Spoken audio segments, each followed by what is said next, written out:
Agora, destaque internacional em desafio a Pequim. Protestos contra a política de Covid-0 se espalham pela China.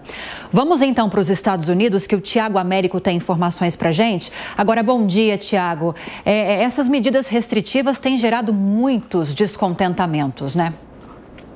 Olá, Lívia. Bom dia para você, para o Tiago, para toda a audiência da Jovem Pan. Se tratando da China, protestos corajosos por parte desses manifestantes, e na China a preocupação neste momento é com relação a surtos da doença. A gente sabe que a economia mundial, em especial os Estados Unidos, a própria China, as duas maiores potências do mundo, tem uma atenção especial à Covid, porque após pandemia essas economias vêm engateando para melhorar a situação econômica, a geração de empregos e também o setor, o parque industrial também é relevante nesse assunto. O que é que acontece na China acaba reverberando no resto do mundo. E esses protestos foram sentidos em diversas regiões da China, contrários a essa população, ou esses protestos contra a política zero de combate a Covid-19, ou seja, as restrições máximas muito duras, draconianas, ainda de acordo com alguns sites e agências de notícias com relação ao que determina o governo chinês.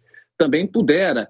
Ontem, quinta-feira, saiu um relatório dizendo que apenas em um único dia foram novos casos registrados, no total de 32 mil novos casos da doença. E, diferentemente do recorde anterior, que foi em abril, de pouco mais de 29 mil casos, dessa vez esse surto foi registrado em diversas cidades da China. O que acontece na China, que os protestos estão sendo motivados, é por conta dessa política de restrição zero. As pessoas estão sendo impedidas, quando tem alguns sintomas da doença, de deixarem as suas casas. Nas redes sociais, ainda de acordo com as agências de notícias, há relatos de um pai que perdeu o filho dele, um bebê de 4 meses, porque foi impedido, ele e a família, de procurarem atendimento médico para a criança.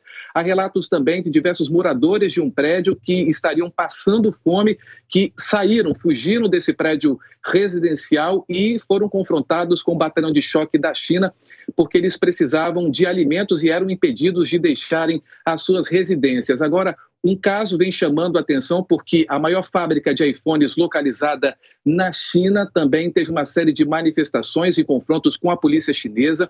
A própria fábrica anunciou a contratação de mais 20 mil novos funcionários. Esses funcionários, além de estarem receosos com as medidas mais restritivas, estariam muitos deles, ainda de acordo com as agências internacionais, impedidos de voltarem para as casas quando algum colega de trabalho tem sintomas da doença. Então, eles são obrigados a ficarem dentro das fábricas. Também não foram acordados aumentos salariais e reajustes que foram prometidos por essa fabricante. E isso provavelmente deve afetar agora, para dezembro, no Natal, a cadeia produtiva de iPhones no mundo inteiro. E esse é um grande dilema do agora, que está no terceiro mandato, Xi Jinping, à frente do governo chinês.